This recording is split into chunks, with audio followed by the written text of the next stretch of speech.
إن الحمد لله نحمده ونستعينه ونستغفره ونعوذ بالله من شرور أنفسنا ومن سيئات أعمالنا. من يهده الله فلا مضل له ومن يضلل فلا هادي له. ونشهد أن لا إله إلا الله وحده لا شريك له. ونشهد أن محمدا عبده ورسوله صلى الله عليه وسلم وبارك وأصحابه الطيبين وعلى من اتبعهم بإحسان إلى يوم الدين. أما بعد، فنسأل الله سبحانه وتعالى ونقول له: إلهي، وقف السائلون ولاز الفقراء بجنابك، ووقفت السفينة المساكين على ساحل بحر كرمك، يرجون الجواز إلى ساحة رحمتك ونعمتك. إلهي، ربح الصائمون وفاز القائمون ونجا المخلصون، ونحن عبيدك المذنبون، فارحمنا برحمتك وجد علينا بفضلك ومنتك، واغفر لنا أجمعين برحمتك يا أرحم الراحمين. وصلى الله على سيدنا محمد وعلى آله وصحبه أجمعين، والحمد لله رب العالمين. مرمو سنكو أدو مرمو سنكو كمغانو. السلام عليكم ورحمة الله وبركاته. نحمد الله ونشكره وانا الله نواري نماما نكوفا ندمن نوري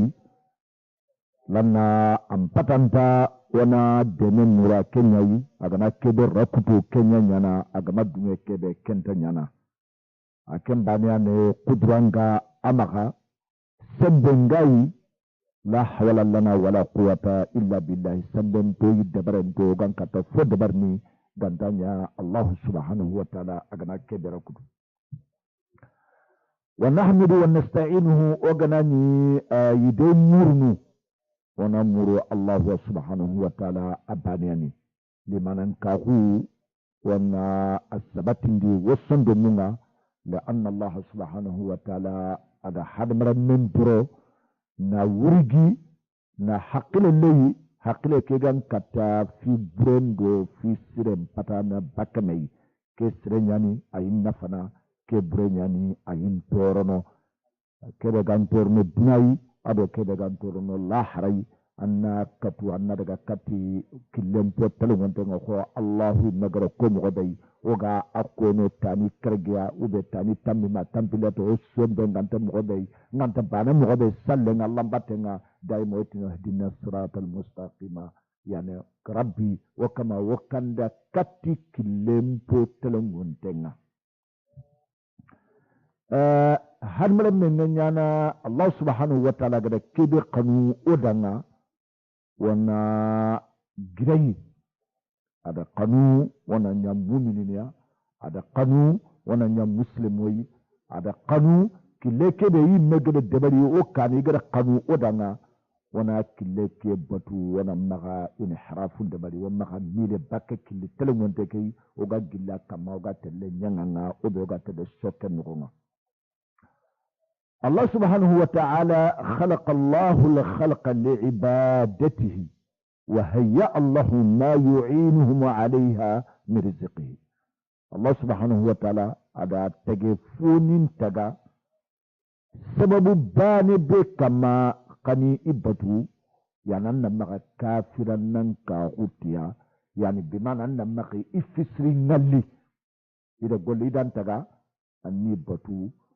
igati kebe yawa mirni anni debari inna wahini anni tuqnunga ke debari anna debari maga ke debari ke tuqnunga anna tuqnunga aile agamundina hada madanga kebe gan kata adde manana wasaili ninkinai sababu ni kugan kata demana agan ka tetrene kate arzagan killenga mo kebe aga amurnu wana misale laga sohana angana ni wafaga tinto kandara ngasasa oga ke qaso be sasa wafaika avril qasonya ya tampi lendo tumu 1996 1996 wafaika na fama avril ngonga الشهر ما يكيد غارني ما كيد غارني سيجي ربما كاتي الغرنا way kamen kita ko kamen gari wani yin kuni ya go mu okele sasa anna tamhidi ke da Allah gada hayya Allah ka gar gamundi andanga nautu ide debarinde ado kafa debarinde ube lebu khore sakunde na gamundi na goli ay be mana yitti breke de gintenna na bagande yi sokibre bega ina bagande na bi kati kamen jinga khene agana kanu tonge kebe ga dabarni ado anna famunga sogodi kebe kapenai nga tifiniti kebe anna famu anna susu gamunde tifon kolle ado sagadun do fenga ni su gamunde kenya na Allah da kenya to na hayya Allah subhanahu wa ta'ala to ku yankan dinyo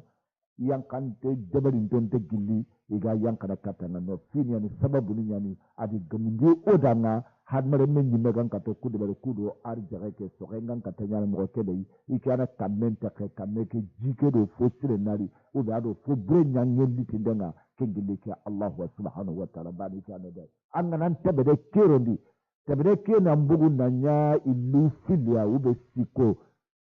yani manya nanya no na to ya kengele Allah wa ile ke na bugu dimme be anan bre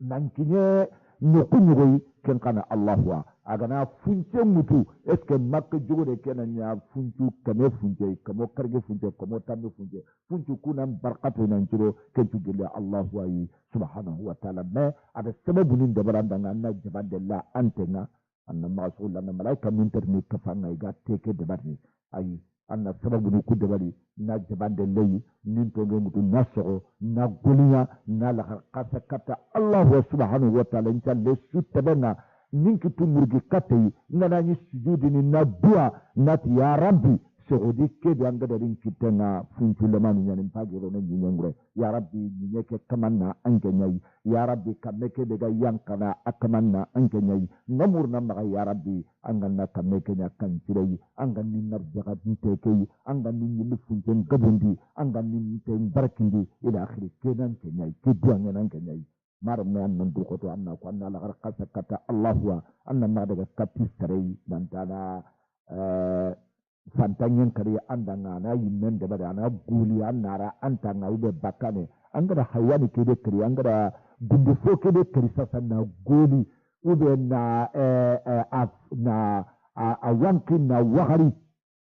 na daga bulu antena anda Allah kuta subhanahu wa ta'ala man taga tikai anda kuta an pille ka fitai rubama haranga yi loku da ni kita galanga na ilenyi magaban kita da araunyana Allah anga ilenyi magaban kita na magira Allah wa shaitan yanda ke yamba ankane kudo waga anna medde bari yani bi mana anke annana trakunduna matubi amma sage kata Allah subhanahu wa ta'ala laqiya masanko tanga yani taqisunta nyanandanga gantanya jahannabai baraka sundamulla annanya jahannaba dunkaya harno ke jahannabai harna jahannaba kisoyi harno latondi bakai harna jahannaba latondi bako oyi amin amin amin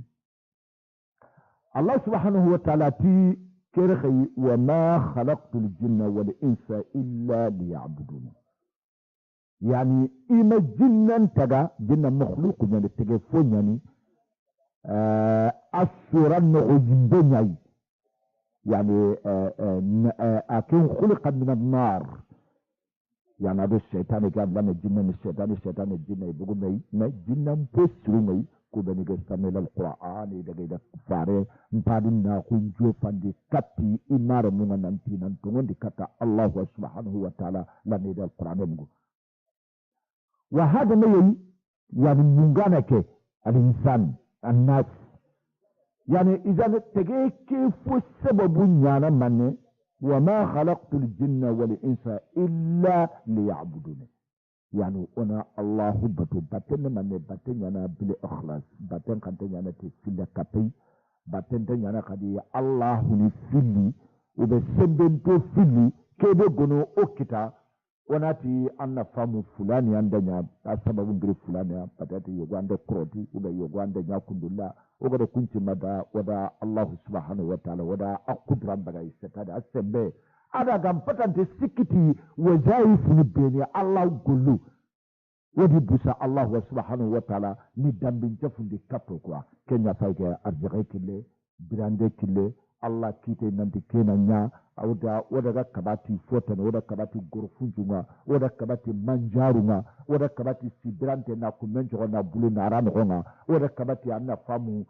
findambu nyanyo sobe ninga wada ogada fu ku sintalla khale lan Allah subhanahu wa ta'ala aranteti nanna famu nanti koroteke be gadra nanna bono benefiti anna bono benefiti sobe na do Allah khallunga alquran ngo rahmanna ken ka kuni alquran ken ngo kortun ke baru mai igana nyanna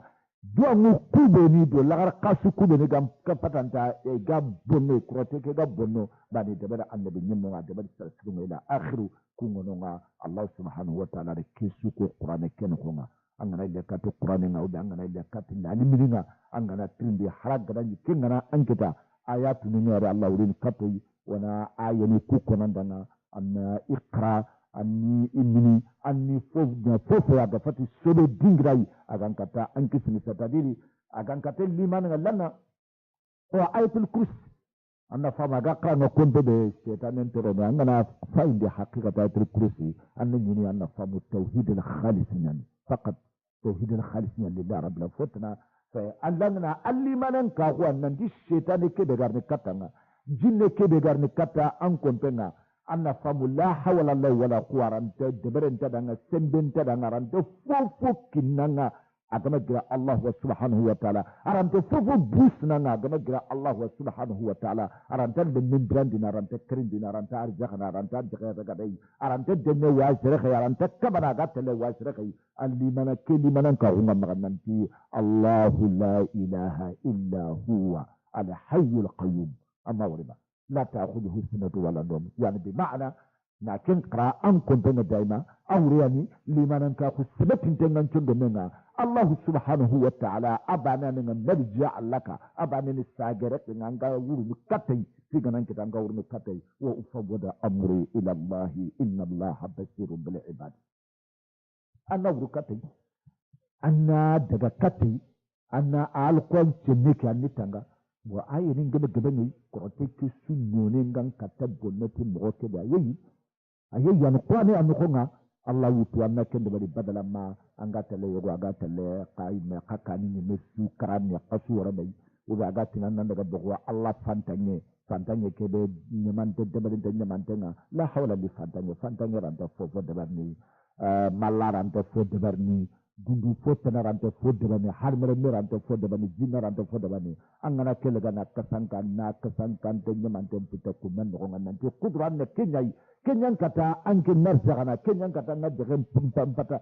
korondini kenyan kata kisni kenyan kata tangana amunguro Allah me wezi fadinga Allah gulu Allah subhanahu wa ta'ala gari nyen tagati kebe ni kamun taga nanken tagati kebe agam patanda ana razzaqunga ana fatahunga ana alimuna ana khabiruna ana basituna ana qabiduna ana rahmanuna ana rahimuna ana barrun ana rahim ana ghafur ana zilzalal wal ikram ana hayy wa qayyum donc ku gollu so ana la awwal wal akhir az-zahir wal batin bo ku gollu beni Allah subhanahu wa ta'ala ku sifat ni do ku togoni beni agade karkara dudana iya foni an jende ku jubbu so Allah wa andi kiri hadi mara bunga nanti kunyan katadanga mara mu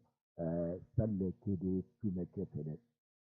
lana adana kente kembani a takdu yali nga kede jikironi sargebe aranta kanna maga bani nangri salle fana ngati ni na sali jinde bari ni wara be kamar kanu ku ngati sallallahu alaihi wa sallam assalamu alaikum wa rahmatullahi wa barakatuh manda ko fonte ne kene me wani kotu yana islam a usura sun ne kun yi goniya fulman ne an kin nara gana na fam nan fulman ne yanda an nara gana an kin na yana kundi ne ba nan ni ana an bugu dinan yin mai ana daga allokatin da kutanai ko mare mun yogo ni da trindi nenya nanti tamasili ni kubeni ega monimani kubeni debane lengi foto ni ndo fo okilo ko bamako fakanga da yado no tananga ega debane nanti sobe ni garo golli trunya anna famu malidanga bo kun tigi dongai kun ka kite na kamo wedina akiten ko ka katia awakati ngarni wetu anna famu sini ani Allah subhanahu wa ta'ala da kaba ahramun tanya ko gade cerse ko mo tebe nanti ke gouvernement ngo gollen dabarni golli kabante nyani anna famu wodan manne ko wube oranta foko no kente kito odo ko wonta kanna Allah to na gouvernement do ko ni anna famu nyimmanke ati wona me droit ma to na butu do nan cijudu dango ma to ngun ko dana wona calli dana ko am baba aga da birrul walidaini ke be kenya to ni ali ihsan ila abawayka nan ciro katim baba yi trebe gu ulatul umur ni benego okane wona me ku hakle wona me bugu sanko nga wona me fa gure fe nanka lakini dana ci hade de brado Allah killen kan te ganne wona kona iga de ke fakka tamasili ni kubeni yani antali modanga lenki antali modanga kumbane cerce kebe ga wunu akal singa kitene golinya no kubeni ganta fokita gantanya tan nakate go de tanchege go de gani kita pusu kubeni ga pusu ke de banangiri gali de nokonga ana sukra ngudo ana maro ngudo ana deni malafiya bugo ana de majeli bugo ana de bul qasim bugo kudo tampile muqabil tampile go de tan nakate go de tankarge go de igani kinayi aga ni dangini cerce nkobere ke kati khobere ke be ana ko sare do ana de khobo ana ro tani tambiro ko tambile ta awi muma ante ganya no kanya go dai bo ke su haramun ganya no ko wati namal khamru wal maisir wal ansab wal ajlam rijsun min amali shaytan fastanibuhu la'allakum tuflihun Allah andako o mako wati Allah ti dolo ngara mun tenyani maisari kenya na kerteke ahramun tenyani sange karte ngara mun tenyo wa khairu haram ne agaba gaba nyani haram ne ke mara manke nyime de ga trindini ayi jaman kama ayi gouvernement kama ayi afradun kama nge nyime bane haram nan kama adua anna mahanya baganya ngan nakdin de barni kuno nakdin mane na saren critique qafu anya gouvernement wuda anya ni pio anya sartanai la anyi me kalungonongo anken kalungononga jaman kalungononga anna famu gouvernement kalungononga to ngunya ni gouvernement nyang kata fini yogoni kabana granya muslimi gouvernement nan di keminya ke degante nyani keminya me o dunan kaluku sasano do ta hade bate adwa anna famu dinyenga sabatini maka mo kebe ado nanti o ya renge ko nanti abi Bakr Siddiq radiyallahu ta'ala anhu وبا عمر بن الخطاب رضي الله تعالى عنه وبا عثمان بن عفان رضي الله تعالى عنه وبا علي بن ابي طالب كرم الله وجهه كن ينكيتن لنكيتي الشريعه لا بني يهم من القران ما انت كيتي القران يا انت القران بفايني انت حديثه انت القران كيتو او انت وغير كون وبود الله كون وتي شريعه يعني محمد atokonyana Abubakari atokonyana Hadi atokonyana Umaru atokonyana fulane lakini dine ke megati mrokebe faida kebe ga dina gampata nyine ke medene kane agampata ostrondini ago jikunjuro ga medrono ga me kanunu ga me demana anna famu ma kella khatu dina la khana harta wona duanya nyano na langandi de wona duanya nyanya harna ikanda katiki lempotel montena harna noro kinya noro kebe gankata alislam ma ku dinan demana ti noro Allah na fankan ganati ya alislam ma ku dinan demana mare me fotrani bo wona ananyai me ngamisade kinai ananyai me yogoni nanti me ube hari ngai me nanti siasa yani lana politiki politiki mureni ya angara nya haranka nga anke ngane kagume anka ke alle mukui yogoi no nga khawye yogoi no nga ifitu yogoi no nga ifulate wala yogoi no nga angana anti atani nga kubeli tarnantatu bo anya ku kemro bane mukunu beni garnan kama kemro bane anna siyasa nya de barna ikia to no politiki angan kata hadmare mun kata ne mgodai angan kata ankan diri sere mgodai wa kazalika tumpa nyugo kai me gouvernement ni ngano gana gollu yogoni wari wana medema na meyida na ndua medanga nanti kune kilisiru yayi yani ina ndu koto do kunkilo kama lana kanjike do fosi ne sasa wamma ine wari nyini kutunga dabarni anna famo kubeni ga anna nyini misidu ngalmani ni ado fota ne ni tuwa nyini go yeyi ji misiden kura anta tuga ne gouvernement nyana ragana gouvernement nyana tugana sali jike de ga nyana misidenga kuranga nyana misidenga maga nyana debu nyogo ni arabu debu ngo ku hadar tikenga bani do nontu inya yogoni ganya commerce yogoni nyanya kudo ina maka textin tuga deriban tuga gouvernement nga indi ikani tege na misile lementa ga kake no inda kudo ana famu kurake de do jike de ga kake ana famu gouvernement nga uti ikontenga wode kesu wode qara arabu nyengo yi mettewe aswa yani na de barti kenga inna mala amalu binniyata de bari ata kudo deriba kede ga tuga ne ikanga kan tuga dinda kurando iji ada misili lemen yugo debari kenga kan nokonga badu aitu gouvernement nyana miside jindo akura muta bo khawo ma khaire oy meni ani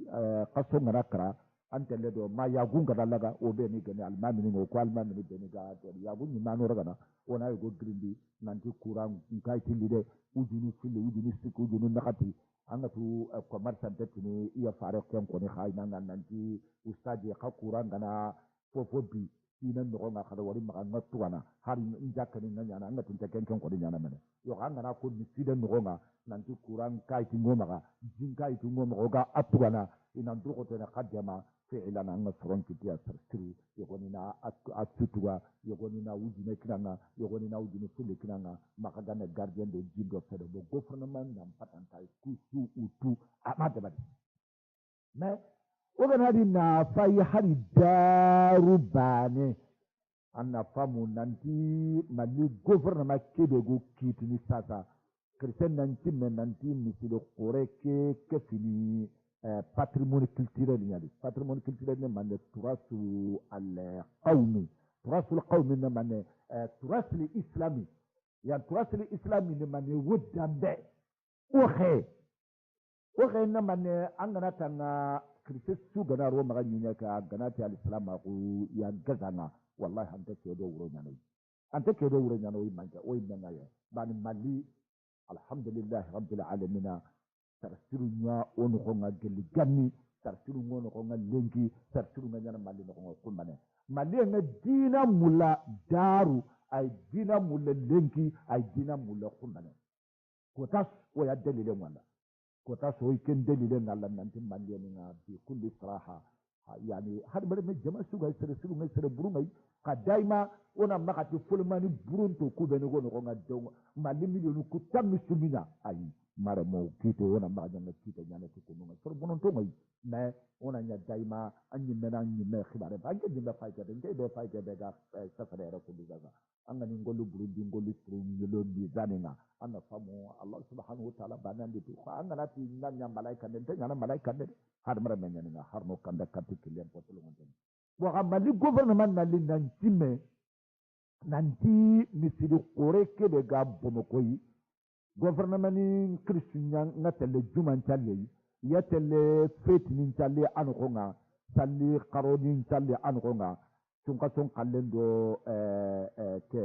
idil adha ke banon kalle ya tele asalli anu konga igana ni tele mukunu benigo makayara ambassadeur ni benigo makay dole l'islamien ni représentant ni benigo makari do kunga tele do me kaga tele salli anu konga bimana wani nyana ayuko وزارة الخارجية أي أفريقيا إترانجينغا مغودا غامباتانتا نا سورة بكين مالية سلانغا ومسي بكين ندوا كينيا كين مالية سلانغا وغوفرنمان كين كينيا نا تاندو مليو نا واتي غوفرنمان يمتا نا كريستيان نانغري أتابيندا فنانتي ميسيلو خوريكا نا سوبتندي نا رغا نا دباري قادي نا كومبا خندي نا تابين أنو خونغا ko kene golli sire mare na gadua wona ne demake wona dua ke bana to nya da ke ya peut-être yo woni na trindindi nanti anna famu kirse ke daga de bare anta maka khalsi dama to nya khalsi dama na nya kirse ko ta da kirse ko ni ananga ananyo si na khalsi nge mais très bege simme ko ni nanti o swa ko foni ke wona ro jaman golle na surtout alla kalle lana kena tagumante frampre ayi o gandua sunna foranti ani alla gada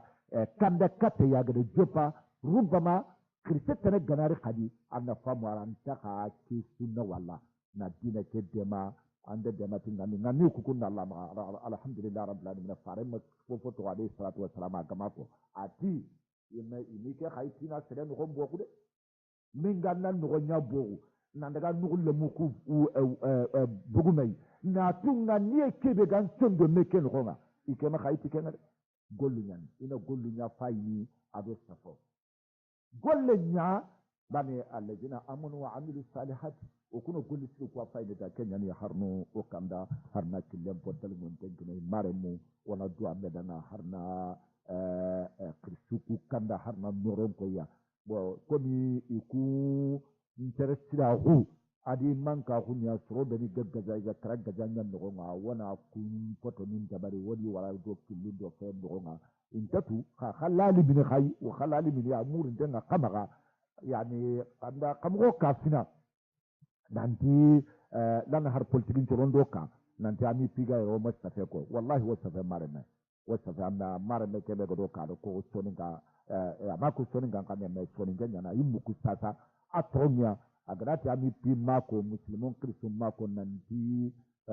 iga foto ni kube ni sigini ni do deben no nanti fiana afram prete ameli ngodanga anna fam wodoko tartenga nanta ameli ngodanga odoko ogana fo brosori aga deber ni sarabani nyagara debari o gouvernement nyagara debari o ku nyaga deber ni o tina tabantenya o kuno kono bana na khalarmento maga sebendoi fankandoi o gan katetini police ni da kadri kadga kenu ku fulane kana kenu ku fulane kaba ko gada filme burun kaba mo dai o tore mu ngai magaro mu ore mu bonon de ni mankadi na filme ya gare do yugo nga batrangolle deber ni wolle manu ga teleta ko ga faini wa kunga telefta ko gi fayini ina ma kende bari wada kaba o girda ba te ngawro do to no ma kille kitay Allah subhanahu wa ta'ala anna famu harta wona kande mure harno kanda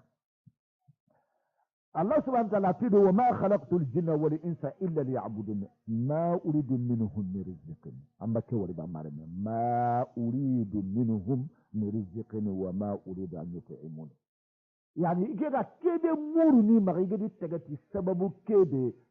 batin sababu yani batin sababu na man yani af'al wala taf'al kenya golli yani maka kenya golli bure yani ala awamiri wan nawahi yidi tagati kai ma uridu min rizqin tamurnu nan tanga Allah dai gana dan min na famu an tatni horna durgo to na khalsin ka mo daga Allah dema ay gadde ngona adde bala dan an dar ga murno yo an tamurno no oni gandi إن الله الله يمر ثبتي ده حرف التأكيد والنسب إن حرف التوكيد والنسب إن الله على اسم الجلالة كده قال الله سبحانه وتعالى هو الرزاق بالقوة المتين إننا نجعل جمهور أننا ملام بوتك نمرو أننا ملام نتلترخنا أننا جغن ننشرو أنواس ننشرو مرنا الله الصلاة الاستخارة دبرني صلاة الاستخارة منانا أركان في صلى الله دعنا سبحانه وتعالى أن مرو الله نعدوان ينغنا نندنا كله كينيا نندنا كله بخيرا نكندا كتي كله بطل مونتنا أغنان كندا نواسين غنا نياسو أنواسي كيليمونو غلا غنا نيا سبب واغر دوان كوراغا awasi ke bante ama khanu annan daga donc angan daga fobre nyana ankita angana duguta anna khiriti to fora dunga annati ya Allah ya Fattahu ya Razzaqu ya Wahhabu ya Basitu ya Latifu hab lana min ladunka rahmatan innaka antal wahhab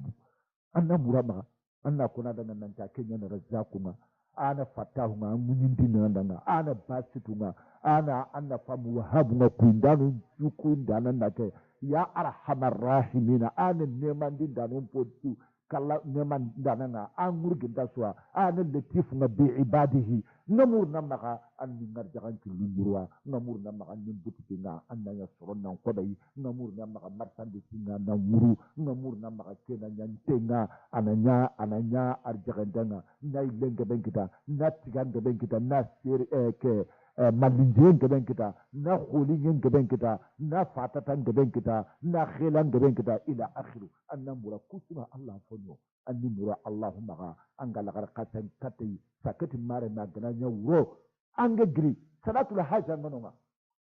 anga ni kebe murna allahumma subhanahu wa ta'ala anga salli jirgene na arkanu fili salli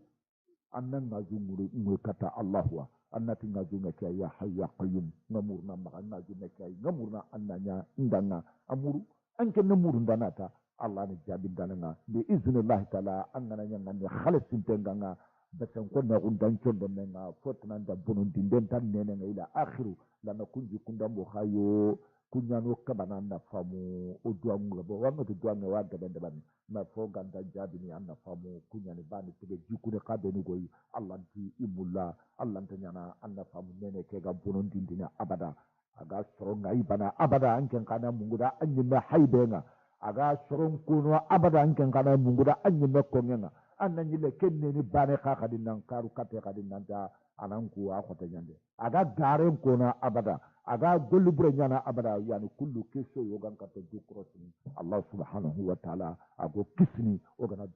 duangunga jabini والنفس بفطرتها إذا تركت كانت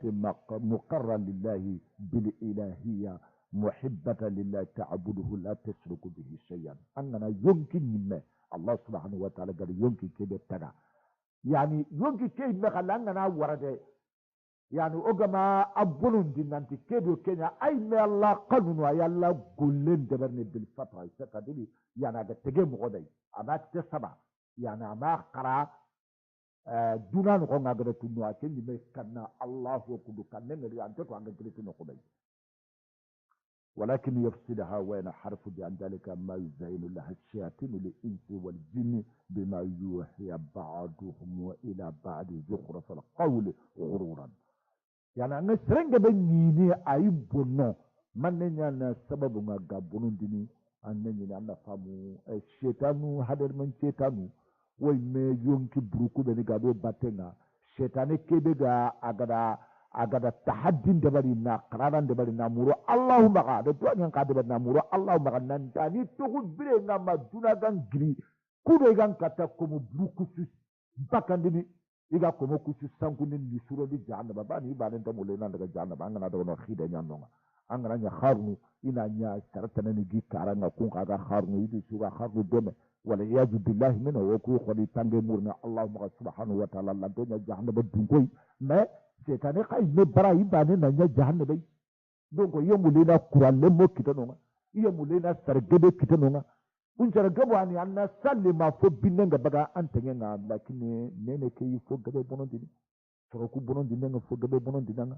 soroku haybe nga fo bode gobe bonondini nga gare ke fo gabe bonondini nga jikku tanani nga ila akhir har no tangay bo donc ku had mare men ni fatranga ali manan ka kunya nita allah wa subhanahu wa ta'ala ayalla amar har kafir ni ngati to ne har mun ni ku be guddo ibata li yuqarribuna ila allah zulfa do tinto de kata allah wa c'est-à-dire haranga na daga ya bambara banne sa sanga ta na golle ni godda na dan tetina tiya ike khana murni mun ni ko kay murnu allah wala kana nya kundunga khatini no murna Allah imene khatina munene kwani da Allahu nakanga yani ke ni kibaren ko kundanga anke ngiri ankanga nan daga kibaren ko akem bambara danga aha giri adi kibaren ko munene solu sekun tondanga ado manjaru dabaren tondo solu sekun to aha di kibaren ko kundanga ni kinyandi sikemre setani ya manjaru kunu honga setani ya solu ke no honga ga gollu ku yambanan kana ga karon kona andanga mangancanku harna killen pottal wonten ko Allah subhanahu wa ta'ala do nyamare fa aqimu wajhaka lid-din hanifan anna nya telungon dana na andinan da bare Allah subhanahu wa ta'ala fatratullah allati fatara an-nas 'alayha la tabdila li khalqillah Allah subhanahu wa ta'ala anta yakum yani ولذلك الرسول صلى الله عليه وسلم فارنتي حديث ناتي كل مولود يولد على فتره هذا من مسوغا يانغا سار نان سارن في كيبي الله قدرنا كنا فتره كي يعني انا فامو igande sere tungundi ni gande nanto khorna to waga igene mo kebe la angana ko bello limla lamana ga qadu bana ga bu saxe do nga qaru bana ga tinna angara ko bellara kana ko be jugu bo kya to de fatana serente serete ngono anna famu nanti kubeni fatrango lunga anda nyaka ga saka mo be ila akhiri anga serente serete ngono kuma anga tu tangi mai fa abawahu yuhawidanuhu aw yunassiranuhu aw yumajjisanuhu yani على أصل في بني آدم أن على الفترة يعني أبواه يهودانه يعني نا أن يهودي منا ممكن فابن كفلي إذا يهودي كلني إنا رمك إنا تدين يمبعون تبع دين بتومون عن دين بموسى داغري دين كبر محمد سرندو إيسا سرندو كده بنودي nanya dina bonon dinda nan fille kafiti Allah wa anna magdigi banya da anna liyo o banya fare da ke saka ko alayhi salatu wassalam badwi nyana makra ma fofo de mare mu kanji mana ke kite fayde yana da ko geli wujune do ko mon nakati do sino tamido nyoru leg mare mande ke wari sarano pil iri yando ko ha su golle ne ka muhammad yahudi ni na ke ko ire munda na ngakle to na magaro wana sara kille na magaro muslimon kille ngala na musa bi killeli a nyo kusukane wana saranko libra daga isa banya muhammad sallallahu alaihi salatu wassalam ibra daga muhammad banya wa annan ya yahudiya kin kana ya yahudiya ya ta'assabu bi yahudiyatihi ananya muta'assibun qaqadi sere suganta yahudin kille na ken kama na kafir nya mushriku nya na akamanga na karata lay benya ken itiqadi nya akama donc fatra ke asari annante allah no subhanahu wa ta'ala gan kata batay gan kata kanuni ga gollen de barni anda kamunde nyinyen taga me sarano ku fili de bagandi ken kime kama ken pikra kama na nya yahudianga وكذلك النصارى والنصارى كانوا كمنيا agana sara inata khalibali kare maganya yahudi ninga ide in harafu nya de bari dogu allah killen kama ida tawrata yillandi na nya kullu ila akhiru anga mulanna nya dina anga kana allah anga jana dina mpo sire bega nyinya nya kan kama muhammadun dina be anna famu musa khallembe o ku khallenya ne dina mpo sire na annandi o tele kanisa ngo kota sandali ka foga tele sami ina muhammadu sura bono dada ina musa sɔrɔ bononda adana bon lemna ne kena tugu keta fofonta kane sere be ga sujudi ne allah danga ina tikenda kafirnya sere be ga wuru ko ne allah danga ina tikenda kafirnya mige hinna nan digo no yoga salin mige hinno tonda karote le mbenya amma wuri ba mara donc fare ke de gre keko amakara amafofo allah subhanahu wa ta'ala kana gre sofo beniko o fay ko beni ga sasa afai ko magana ka anna safe ke ko linki su kuma jai bana waya kan kenya kullano okane lemunu beni gari no falla do kismaru do ko limun do fofo gar no falle o kara falle il safe ke dakra antini safe ke na kin ko tay nai lani ne wali jama'ane na fi'lan yahudi ni do golla amma wani sar warba ina na burin tuka mala asafu shadid har muslimon na bure ni su ko mai banko ma washington banke ni me mu ma lenga do london do paris banke ni me lengi na bure sun tay gantanya muslimin na buruma ini utu ina islam ma kun gazati ina muslimu khalasin don gazati inta muslimu da bu kun gazanga ta ne muslimu khalasin do ina gazati ina bala do wasa lo oy medina na dina ni me khibarin ti nyakami o maga na burundo maga on to yimme do khokay me kan tay keta ina su burundo maga bilakis ina na burukutu ina ko o khrisunda na ti kharam me ni no kunyo ina me ni conference no ina gana ina ti qorosu nan gana yi sarsu ina khanin ti ini nyanga anna larmenga ada muhadarati na manang ambe nga anga zanse krodo faydo to ogan kata muhammadu dinan gajanga mogobe alayhi salatu wasallam dina ke ogan kata gajanga mogobe na dina ke meqam yen karibaka dinan churun chondo munga mogobe sarlam punton chondo munga mogobe sobe ni limanan ka hunga masabata chondo menga sabati yen postrenga ogan kati gajanga mogobe ogan kata dina ke karni baki sondo metete c'est-à-dire kota su na golli bure nyomoyi kengan kata yana anga manya limanan kan kankana kosi dina ke metubanga ana akhawyum baga an chondo menga anga mambula allah gama an kanda anna ko nya wan sara ngawdi anna nya yahudu nga anna tiga sabo beni kono tungunyani wala asafu shadid yani ido o soron kita ido manko na kafi na ke golle da bari dina kai wazalika soro beni kan kata wurnu andan dina kan kata wurnu no kota ba fare da ke kasu ko alayhi salatu wassalam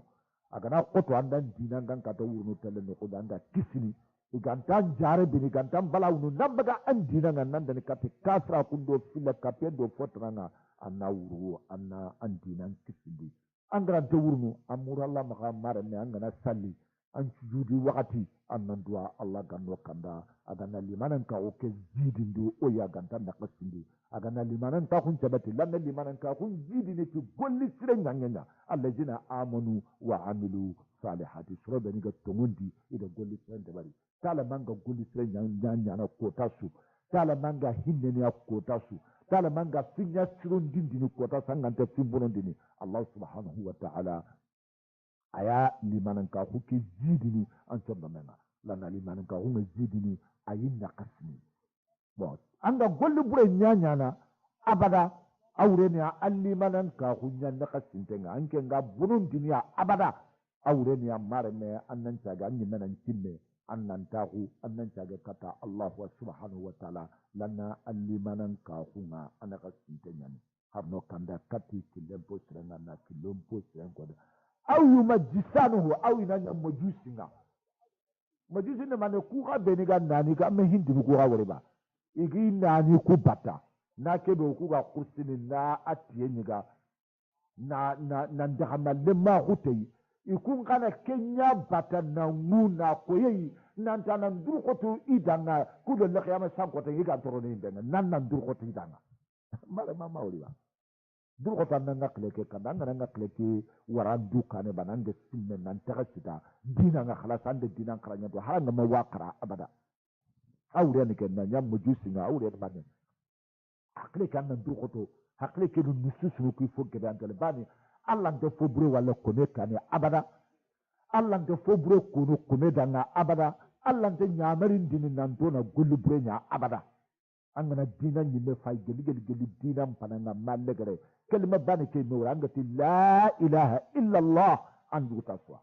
banan ngana kentu keta akaba magana gulubrenya akaba magana fibrenya akaba magana ngani brenya kesu kebe amma kembre keta ajame o izan ku ga beniga nani ndo solu sokunto ku bata ire mungana sareta khana goronga be nkambu na fusu di batenga ina selin dumbe muru wana amma kursi de selin dumbe brante na kumen jogo ina wara anokonga ube anna famu ina selin kullu muru ube daga fo muru kube ni gene kharai bunga mane kebe ne gebe ganta dunayi yani masala jaga dumbe gebe nta dunayi jaga kulle bane har tabedi bane ganta ame gebe nta dunayi boy nan kanu ni kunya nan tan nan daga kumuru andina ni golle nan da barki kenan boy na tire mukuda na faregar kebe ko alayhi salatu wassalam nanti sarano kufili na remo kenya yahudi nga ube inanya wa nasara nga ube inanya majusi nga mun batano kun kana tan da inati anga kleto inati lemle keda anga kleto duda nga de oga solu kubeni sekunu ogi bata kenya ne dina mpo sirenga anya renga kubeni ga misidi sigindi ne ga tele klindi ne ga tna Allahu akbar ashhadu an la ilaha illa Allah maka de misidi ngade ikumbugu dina mpo sirenga kenga ni majusi dina ibaga fo sirenga inya muslimonga anya renga no ku ke ga be na kuru ga yawa ube fega cloche ga iga kata gulanye iga jana pam knisa nyani kenga église iga tele sale maka de kunka bangade kunne du sarabono dona bani khati isa yani allah remenga isa na kundu ama na kundu ila akhiri hada kenya boto maka de gino kunga de majus nyani kese ko lire mundan bo yahudi akhano kundu ani remeke bono de donc remeke sare aga allah mulla remeke sare aga kawote allah qudra nanti anda kamunta ga ande nyinenta ga ande kiyem bagandi ande wurollondi مالك الملك تؤتي الملك من تشاء وتنزع الملك ممن تشاء وتعز من تشاء وتذل من تشاء بيدك الخير انك على كل شيء يعني عندك كيس دبر ما كده كنا دنا اتي كيف ما دغ محمد سرون باني ما دغ عيسى سرون باني maka daga Musa soron bane hari wafa dina tana ke Muhammad ka kalle ka alayhi salatu wassalam o mare mun yogoni ta Senegal ba iga yani kaga tini kristanti ida garanti mutu dan Allah ya masan ko tana iga tinta miti to ni bai falli na ba la ya masan ko tana anga ma har salli anga na kara na talle do ida garanti mutu dan nda kara yono janna directement bo kristi yogoni khalla ni san kundi nan tinta ya masan ko tana badala ma farenga nyana yana safi ngota na kanjon dinda na komonda na fini ngana koto no i khari kristu kurga miro faren tibira kan nanti o an kanjon dinga kada na lekhi ama sanko ta wana kadangi di wana kanya kundanga ni nya kundanga ni nya kundu an na keke ta dimba ta mare mu har no kanda faren di kesori alayhi salatu wassalam ujune kamo nakati sino tamido tumu ada safe ko o lenki kota ke ayi ko safe ke ko ni lenki suguba nyai wada gadi wuru katara jon kan go kara ko an gara kara kota antina na fama ko mi sasai kenyana harna hakli silo kinoyi harna wakanda jaa ba'duhum min dhurriyyati qurunan tawila قال تعالى كان الناس أمة واحدة فبعث الله النبيين مبشرين ومنذرين هكذا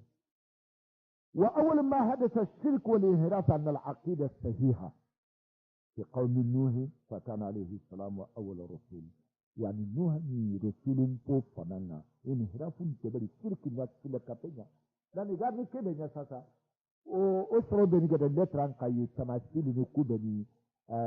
gouvernement ga muni mani ku beni debar do kilima tele ti ikrisu khoro angati da isa san krisu ma krisu banu kura yo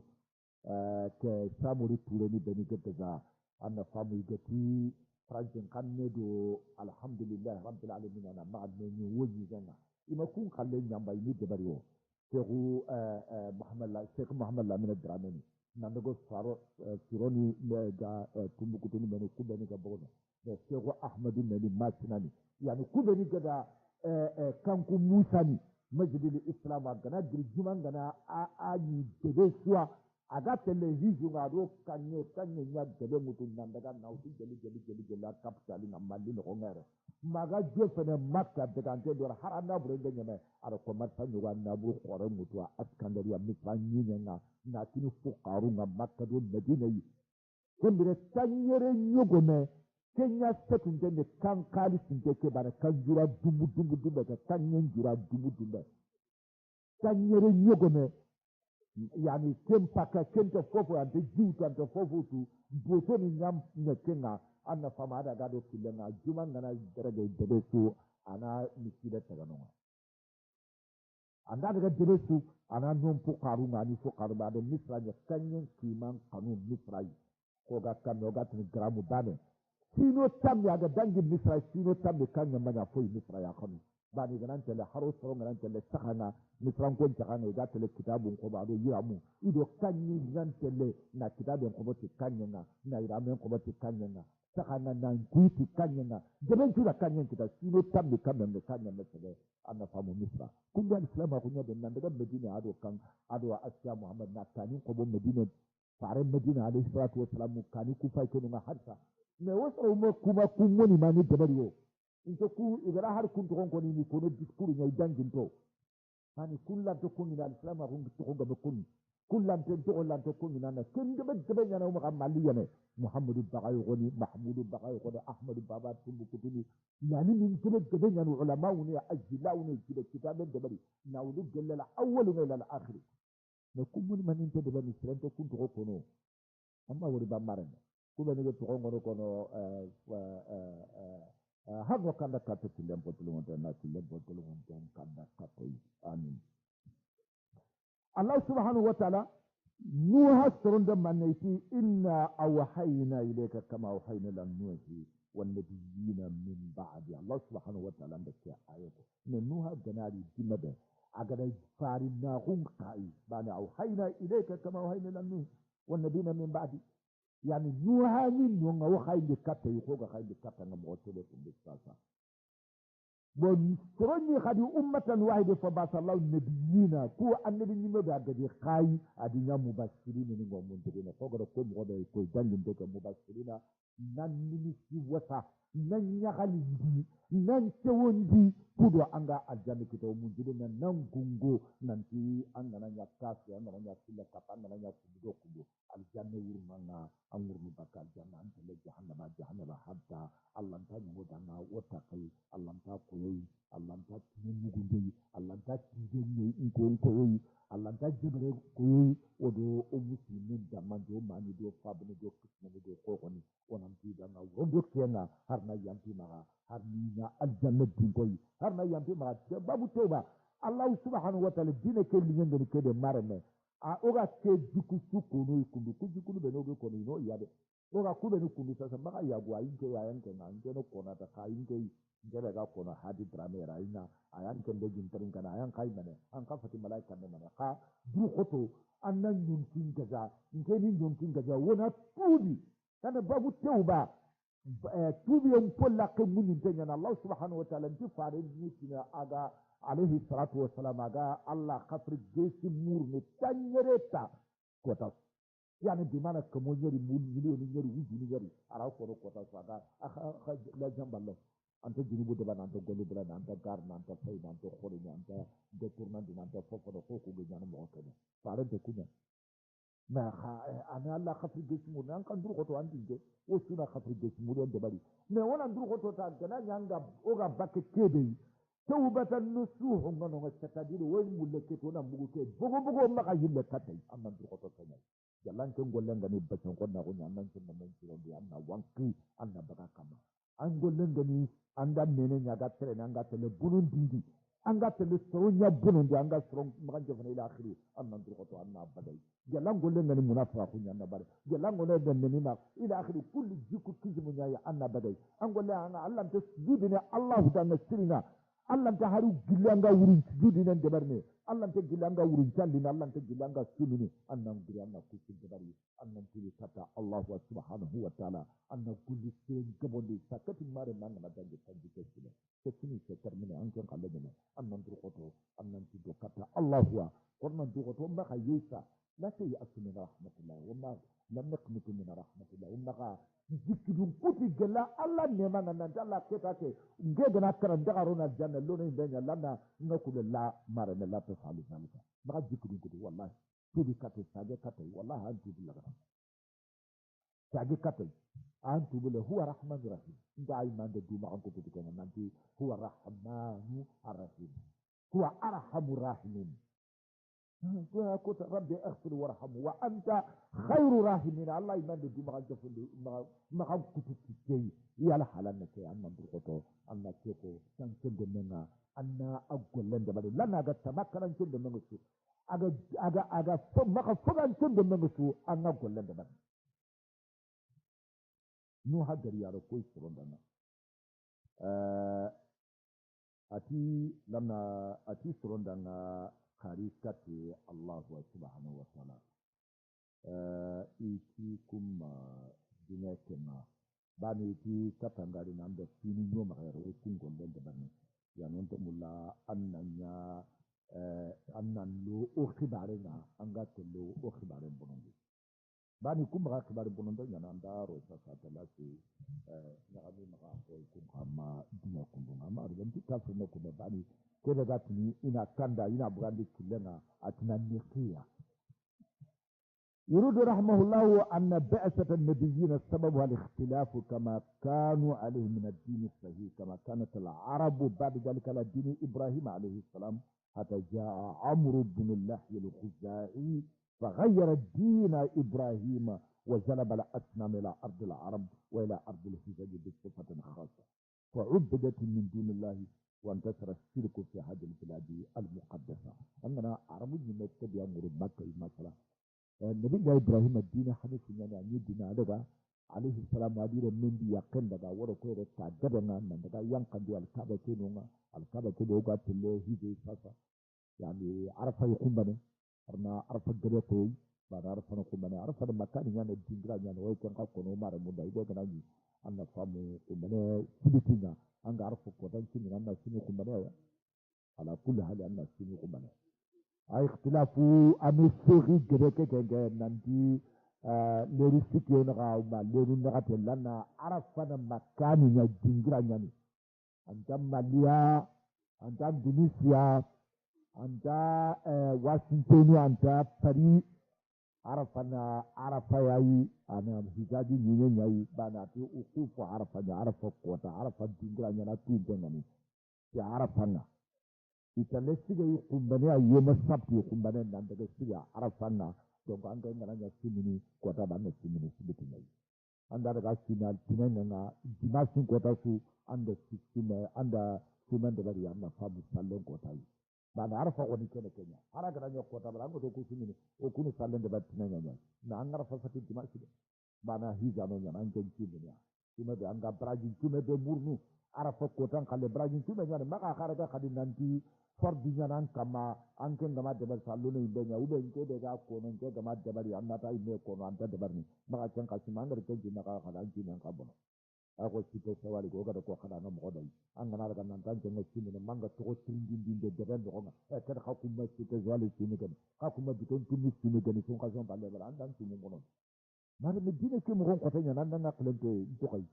amu gon ko tanya ni amu gon ko tanya na amu gon ne nya ne an ne ka nya ni an gana kata amu gon tunu an gana fahamu agam patan te trene trekile ke dai ba dan nan da kan din ke masu an ke jima wure na musu an ka go su kan golle bono amma nya ta Allah ba nan gan da nya ta Allah an kurnuwa uba nan nya da wa kata wa tin garni annasi annati mare mu Allah subhanahu wa ta'ala fare alayhi salatu wa salam ada arafa sinen nyamban munjo odana o be ni ganta telehizi o be ni ganta sike arafa ba ni ku be ni ganta sike no kunta sinen ya no nan ko to na sinen anda ko kapitena kan na sinen an ni ke tindin nan tin masu ma ure nan ke musin gai ube anda ko nan nan ti an goli sere da ban da ban Allah dana in ke goli sere da ban Allah dana an din ke daga khafu an jana daga aljanna Allah min ke baraji an ke daga sinen an tin khafan tan ti amma fokta mari mo har mo kanda de wallahi billahi khadru ko har mo kanda kati kullum ko tulu do wala tindin denya wal zalika dinake to akunya min nisif nyane hakle nyane anna tindinde har nan ta tindinde maka dinga wa tindinde ma bana tindinde kena tilenya munyi nan kane tindinde kena anga golle kan nan kata amunna fankita lan sir sugan to no golle an ta munna fadan dai na salli ne na sumini na zakan da bari da bari su munna fanya da na anna famu lafiya na sabu da israfu da bari da ko da Allah subhanahu wa ta'ala kamanyan anin taga anin narjagana anin brandini anin karni ana fofo nyana wa ngamurna ama aljanna ke da jabalin nan ya aljanna dingai nam na hanya yi de dingai anna famu annan durqoto annan tindinde andinana afu pram nyana ka wada alhamdulillah rabbil alamin ban hore har gebe wurin den ki kota ke yo maga we har woyitu ina drinari ne banere na ran dina mara jonka ke yo godi na tretani silitani sikito ni wore inari iga golle ke de deberne Allah da ne eska itelle ina debari ba ube amma ka daga ina maka daga anna da ya lalimi ke ni kita mun bai uba ni tuwa kun bai ana wari anna sama na ti ke telle anna debari addu'a anna ke debari amma du'a anna ke debari an ga da gobe ne ke golle debari eska a cikin yana Allah da na bauna ta asirin a taban ta nuna ta maduwa anna debari lana kabai na meta ne dolisu na meta ne gollu kai meta ne fardu ne mustahab ne sunna ne sunnatu mu'akkada ne kufa dinan makruh ne a kufa dinan rona ahta jinta yana kata akwa no simple nu hasrongari ida kafra kunya arbun da kafra kunya sai go go bar kebe to onka amru billahi li khuzai ke adaga munu nyugo to atari ada dina ibrahim ke wara annabi ibrahim ya allah bana bata la ilaha illa allah abugu kana da suranti ni sai da alkaba da munani ta kabila shi da keta ube kunte shi da ka shi da keta na daga munuti ina ta ga na wara alkaba ne wannan nan bi o kaman yani ke li qaribuna ila allah zulfa وما يؤمن أكثرهم بالله إلا وهم مشركون. يعني ولذلك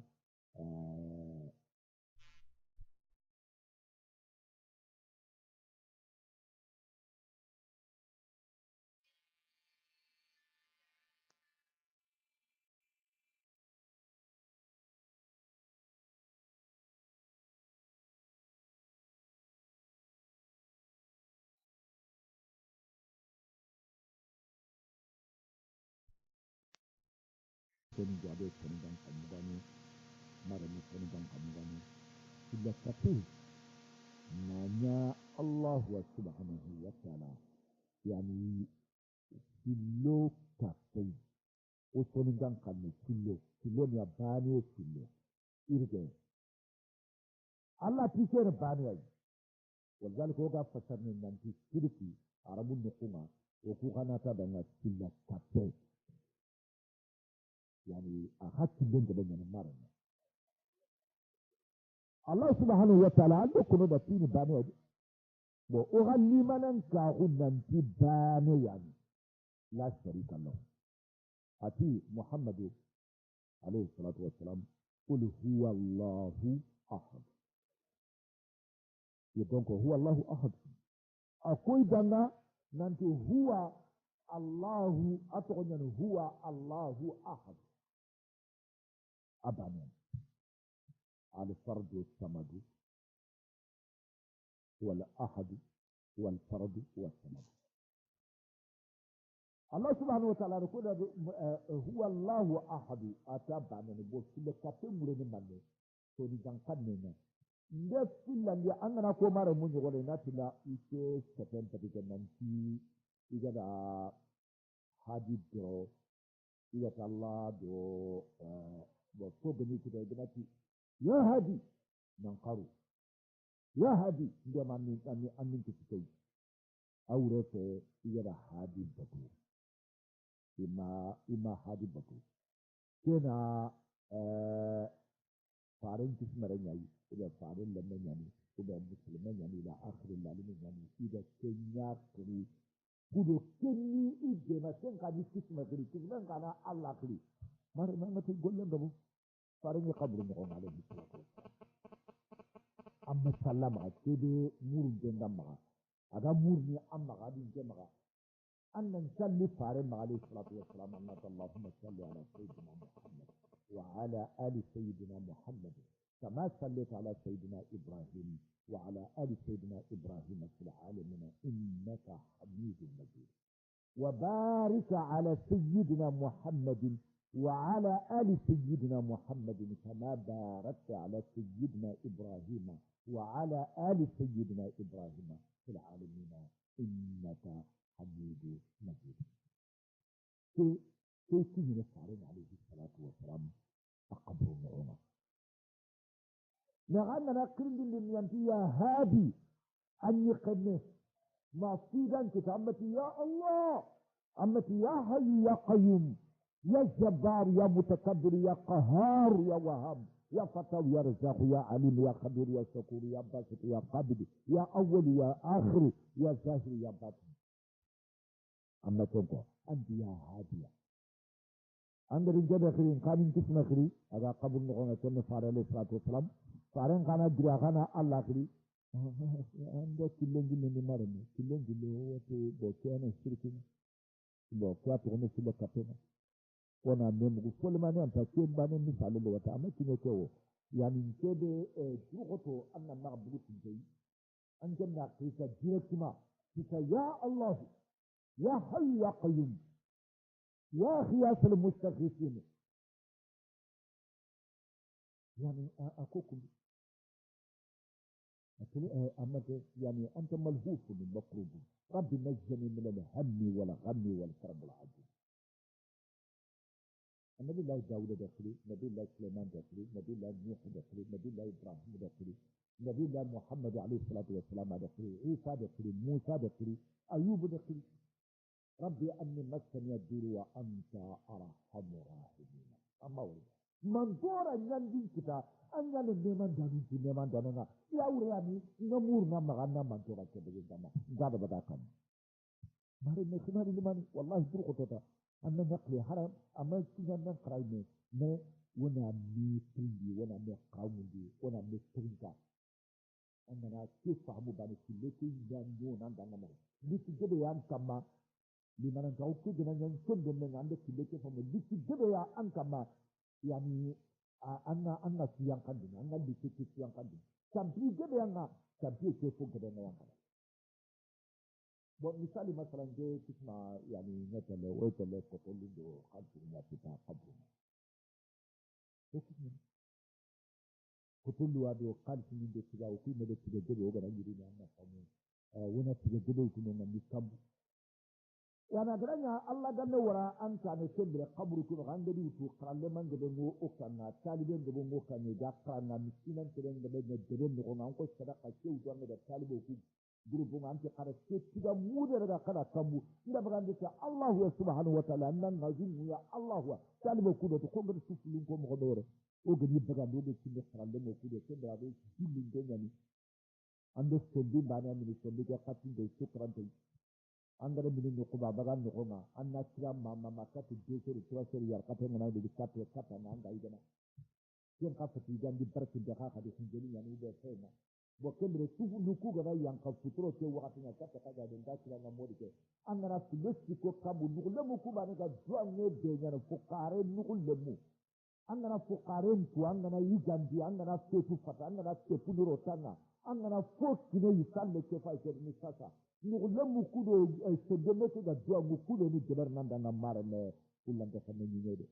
bo tufu luku de tikay tigani ko hanga mi de de tikay nganda anta tanda te liwara ndet ko kaburu ma jeyda ta man tinjebe gindi ka do ko tele ko ila de ko tele yani maka dangi tikay tileke anni war jeyda ta kaburu ma jeyda ta kana daga muru fare maka ka kisna da kana muru fotel ya nan de kilen gillo awra kilin de te ta digi kini fuqaru kuta qran le mo ku do ga fe qrana Allah woni ngam so so de me de angana ni har gebe ko ngam be rawi nyana amman ta dawo ni am ta halle mo ngono na fonti maka amma re mo ngono na fonti maka tante ni ngene fonti maka Allah kinne an kan nan ne kai nan ala amali dunya bulli sinya tinga me nyayi annan nan ni ngam postre na nan tinga ke daga bi ki ayi Allah na ke ni ndan Allah wara Allah Allah subhanahu wa ta'ala da shirki ne kufi bo kinna da fi qul huwa Allahu ahad atibana wa an kan no an ba ne to da fo nan kafa Allah ya nan da man gullunga da wure ko sai ka take wure ne kenya fo nan kafa nan ba ne ran take da barne aure ne Allah an kin ba ne ran take shi da ne matan to no ngade ngatu nan tan no an yanda kamun da an da ne yin da an yanda tiyen da an yanda fo ta ne ka ce ba nan ba ne ran tin narja na sabar nan daga kata hadi khayya na ce da ya na narja wa na kafanna do kwandin ka fa Allah yo yo golnya dole mara me maure fa kai jadi dike aure ne kai da aure ne kai خلاص وخا أننا أنجو جوا تامبي ولا ميا تامبي متى أنجن تامبي نجين جوا تامبي أنجن تامبي بعد نجوا نانا أنجن نانا فهو كنا نجوا كتوندا سجى كتا الله سبحانه وتعالى وشو كنا بتدري يعني ما نجوا وكيف يعني خالص اللي أصلا دموع والله ما رنا وتوما والله يا ما توما نجوا توما dan tumana anga tumana kira anyi nan so no tida nan ta tumana ne ko kote yan tan kira halan na ro ko kote ngo kullu sasa ko ya min nonga ko tana so min qudratullah ta Allah ro ku to kiya min limanan ka ukani ana ko san mutanan baga mi ko nan tin ne ma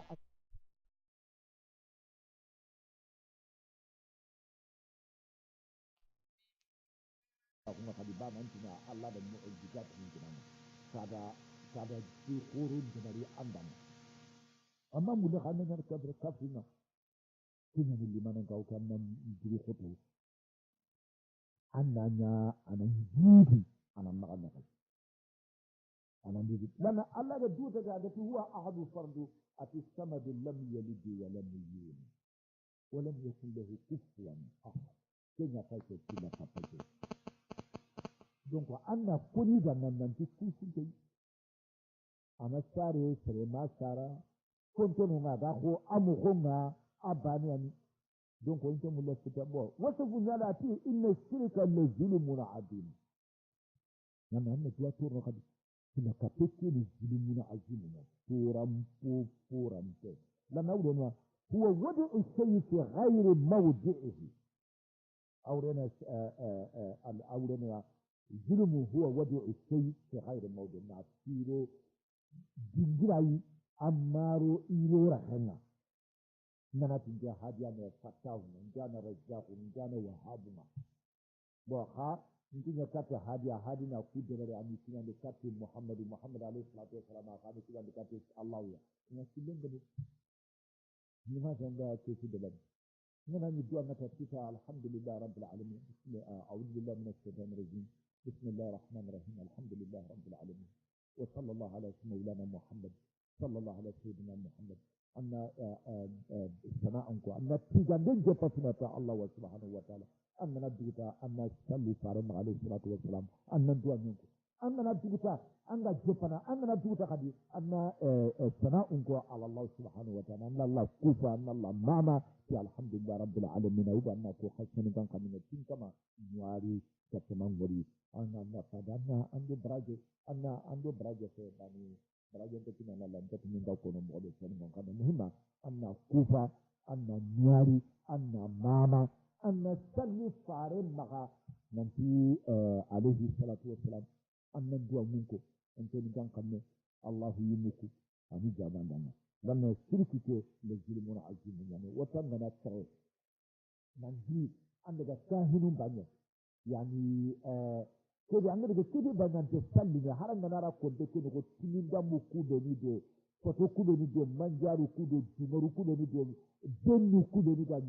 to de bo an kin kai ne ashhadu allah ilaha illa allah wa ashhadu anna muhammadan abduhu wa rasuluhu anna tarikat de mari ne na su de khata sai ma kin kuwa yani an tan ce yi ke da tafan da na jiniba ke ta ne dan batun da ne maka hadisi ko kuma anga nana tu anga na sa mu wa dia nyande anga kundu gari nyani se kana ni ku kona nana wa dia ne se ya no no mulla ta wona ne kanda jena killen ko tele ngon tu an kana killen ko tele ngon tu o gan ka tan ne xaw mu dim rodo adina le ko kram mo gata la hawla lahu wala quwa yani bughdu kullu khujanta ona ka tunne lana jini nasiha ona ne nughdu kullu lana mara ne bi kullu haqiqatan an kun nan mulla na lo yinde ngam rodo wallahi ata mulla na mo yinde wallahi ngamurra allah subhanahu wa ta'ala kai tuan kai murno kamana allah nan nyanga aljanna dinkai amin kanya aljanna dinkai anan tudi ma angol buruku da jinubu gaban jadi isi no jinubu nyana to nyina min tani anan tudi ngana anan nyampin maka anin tubu laba anin ya aljanna dinkai ko kaga murno ama kan mo do ya nan nyampa an kamaka anan jinubu ni ku qatari anan kan da kat killen ko telmontenga anan ya aljanna dinkai ana dina dollah harasu takki sire ngana nyana andana kenya na ime ga duamu imam ko nyana alquran ne ko nga ato nanti rabbana atina fid dunya hasanatan wa fil akhirati hasanatan wa qina adhaban nar kama dina kinina anna allah harakinina anna yinde yangang kate ngan yintikai duamu ko kama ba maram duamu ta kama qur'an du goto subhanallahi walhamdulillah wa la ilaha illa allah wallahu akbar wanda dua kadi anna maga dua amba ne kada na wogara ko mo ko de lanam banan dua ni kira kadi kianya amatinne du ko tan dua muslimi gondo muslimi ya kana anna dua ni ke sidana oga malike de no nga ito higa no mo mamba de tina maga allah kana do ti masale dua ngena ndo an kenna ndo de lito ngunya de bala nya go nya ngona muro allah maga wate de ga allah ga wate ke baka nya ke mo de allah ga wate ke yurgi ni bakka nya ke mo de de li fuqaru nya go nen kama anyana banana ghani wa anna alamin anta ghani anyana banana wa ankari ten ka ya anna alamin bakka ke de on dua an min to maga anta haka jine ko to kuwa muhtaji de na kata ya rabbi wal murna maha jeli fuqara unya de annu nyina anna arjaga annu nyina anna ku annu nyina anna kanyin do godon do petrol lay annu nyina awsoronga annu kiti isogo tengu iga fagu kubeni khili ni jid jabar ni lifuti bane kebe garon ni nyongure ya rabbi ya rabbi ya rabbi way murna amma ya ilaha la alamina anna lifuti bane jogode bane sida ni da na kame jogode anna tigam punti bane sida na kame punti anna jagatam punti bane sida na ni da na kame jagatanya anna khulin punti bane sida na wudine kholinya ya rabbi yaka bane kebe garon khole ngonga uda garon o fanye ngonga da termen kama anga na kariba na nyam video jakai na nyam video tinai na nyam video koyi o ga mun na fatu ko ya rabbal alamin wa yamurna amaha wa anta mujibu da'wa wallahi billahi ana nyama kudra na nyama aka jabina ka anna jabina ka bi idnillah ta'ala anna jabina la nodo muranna bi kulli ikhlas wa ma ti wasai wa ma ti fodo ti khalisi ni ne puran de nyani وسند من وين تنيا كتنا إخيو ويتوها أن جابني لما لأنك أرحم الراحمين أن يمن جابن في من جابن وذاك الله سبحانه وتعالى تودا نفس الكافية قديم أين لا يدين لوردودا قديم إن الله حرف التوكيد بعد كافية قديم نفس الكافية الله لا يغفر أن يشرك به ya gongo de iga gongo kebe kina kai inta khafar jesmurni inta khafar ni sarade da fil kafni kiyade anna fil kafati anna illa khafar jesmurni min nan tena tinta da barni man dana wara bugo de anda mai saje kape kadi yani inta kan khafarni inna allah la yaghfiru an yushraka bihi wa yaghfiru ma duna dhalika liman yasha'u sadaqa allahu alazim kasih kape bure guli kana gananya ando guli bure kana jurubu kana jabari ike Allah subhanahu wa ta'ala ira khatar ni saranda yimmede rannede igada qanu nanti ya khatar nan nabi dal janade ma de mekian annadu khoto ngena dru khoto usuna yani hawalu bani ankenna maka lemina lemani lega kwa fulman ni lega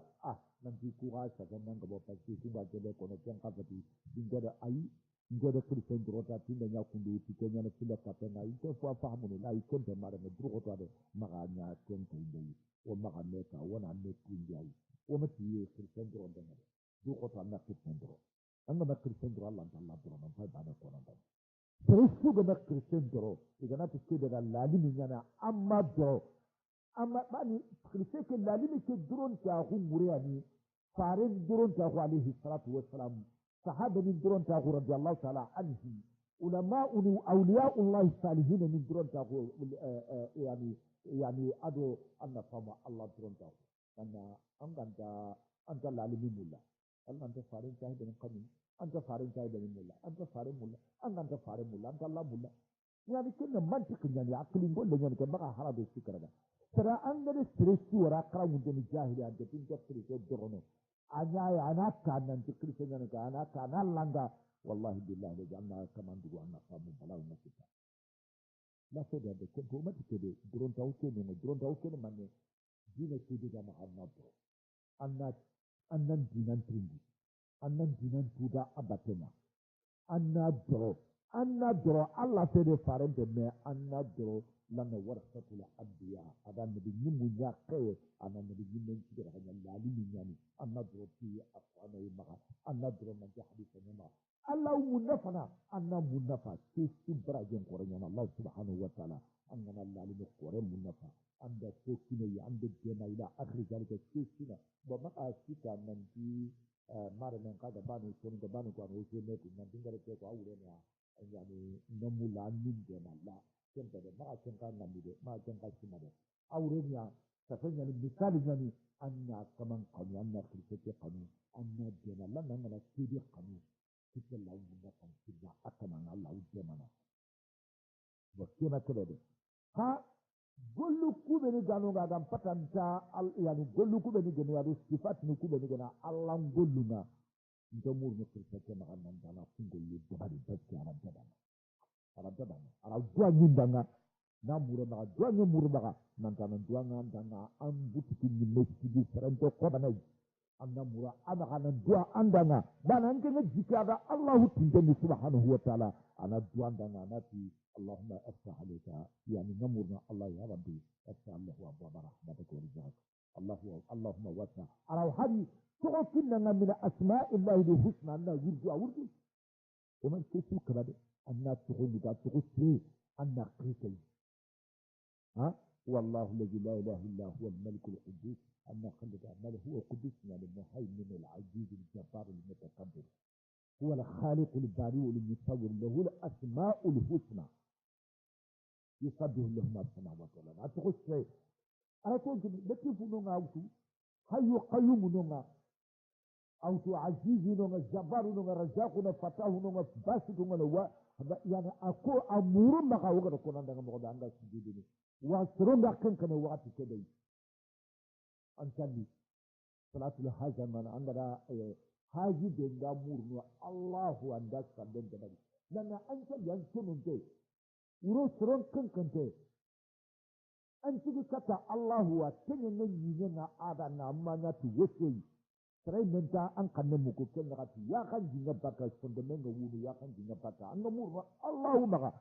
yan nantana ke haji tabara andana Allah talungune